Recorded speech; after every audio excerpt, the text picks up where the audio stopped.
আমাদের মা আমাদেরকে ছেড়ে চলে গেছে আজ প্রায় 14 বছর হয়ে গেল। তো মার কথা খুবই মনে পড়ে, কি করব। আমার মা জানেন এত সহজ সরল ছিল, তাকে যদি কেউ কিছু বলতো সে কিছু বলতো না। সে বলতো থাক, বলছে তো কি হয়েছে। আমার মা তার শ্বশুর বাড়িতে অনেক কিছু সহ্য করেছে, অভাব অনটন, ঝগড়া বিবাদ, মার। আমার মাকে না সবাই অবহেলা করতো, আমিও করতাম।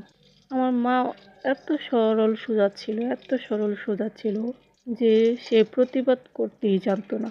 তার উপরে নানা রকমের মানসিক শারীরিক নির্যাতন হতো। আমরা তখন ছোট ছিলাম, আমার মন চাইতো একসময় প্রতিবাদ করি, কিন্তু ছোট ছিলাম তো, এই জন্য প্রতিবাদও করতে পারি নাই। জানেন একটা কথা কি, এই কথাটা বলতে আমার খুবই কষ্ট হচ্ছে, কিন্তু না বলেও থাকতে পারছি না। আল্লাহ আমার মাকে নিয়ে গেছে, এক হিসেবে ভালোই করেছে। এই দুনিয়াতে যে গ্যাঞ্জাম, এই গ্যাঞ্জামের থেকে চলে যাওয়াই ভালো। আমার মাকে নিয়ে গেছে আমার ভাইয়ের জন্য। আমার একটা ভাই ছিল, তার যখন 2 বছর বয়স তখন সে এই পৃথিবী ছেড়ে চলে গেছে। মায়ের আদর সে ঠিক মতন পায়নি, হয়তো এই জন্যই আমার মাকে আল্লাহ নিয়ে গেছে। আমরা যখন নানুর বাসায় বেড়াতে যেতাম তখন আমার মাকে নিয়ে সবাই ঠাট্টা মশকরা করতো। আমার মার কথাবার্তা, চাল চলন, আচার ব্যবহার সব কিছু নিয়েই সবাই ঠাট্টা মশকরা করতো। বিশেষ করে আমার একটা মামা, স্মার্ট মামা ছিল, সেও এই দুনিয়াতে নেই, সেও চলে গেছে। আল্লাহ তাকে বেহেশত নসিব করুক। সে আর আমার ছোট খালা, তারা দুজনেই বেশি আমার মাকে নিয়ে ব্যঙ্গ করতো। ব্যঙ্গ মানে হচ্ছে হাসি তামাশা করতো।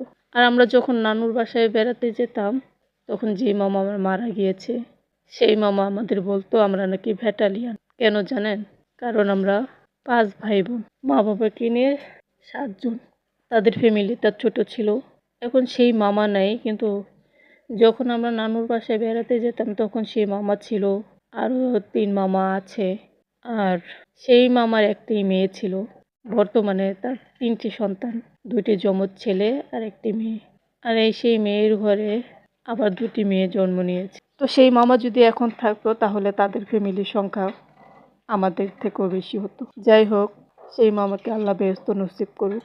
মানে নানুর বাসায় যখন যেতাম তখন তাকে নিয়ে অনেক হাসি তামাশা হতো।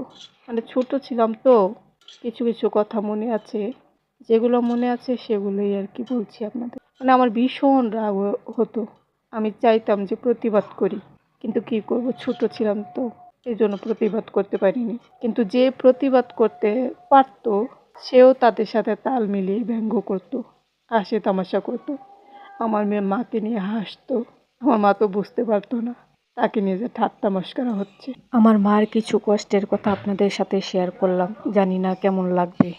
আপনাদের তো এখন আমার আপনজন, সুখ দুঃখ তো আপনাদের সাথেই শেয়ার করব, তাই শেয়ার করলাম। তো সবাই ভালো থাকবেন, সুস্থ থাকবেন, আল্লাহ হাফেজ।